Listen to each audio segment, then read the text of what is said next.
गोजोनथाव खौरां सिक्किम रायजो दावबायनो थांनाय सुबुंफोरनि थाखाय आसामनिफ्राय सिक्किम दावबायनो थांनाय सुबुंफोरा गोनो गोथो आरो जिंगा सिनांगौ गैया।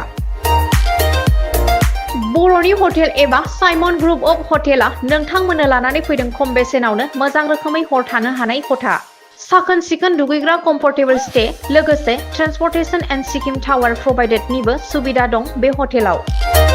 सिक्किम रायजोनि रेडिअ क्वार्टार एबा लल बाजार टु अरेटिं रडनि साखाथियाव थानाय बर'नि हटेल एबा साइमन ग्रुप अफ हटेलाव बर'नि मोजां रोखोमै जाग्रा आदार, अमा बेदर, अनला खारै, सबायजों दाउ बेदर आरो गोबां रोखोमनि बर'नि जाग्रा आदार बे हटेलाव मोननाय जायो।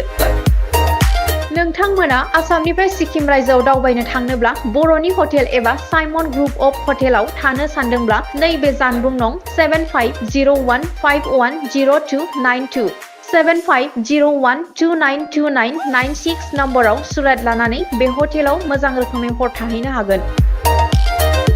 जोङो बे रुमावहाय थानानै मोजां मोनो आरोनाखि रुमनि सार्भिसफ्राबो मोजाङानो, जेनेबा जानाय मानायफ्राव जेबो उसुबिदा गैया। प्लास एसे माबा बुस्थुफोर नांगौबानो जोङो गावसोरखौ बुंगोन, गावसोर माने लोगो लोगो गावसोरनि बेस्टखौ माने ट्राइ खालामो आरोखि प्रभाइड खालामनो थाखाय आरोना। स' आं जेबो बिदि उसुबिदा मोनाखै आरो सार्भिसावहाय, थिगानो मोजां मोनदों। आंनाबो very nice, very comfortable and very cozy.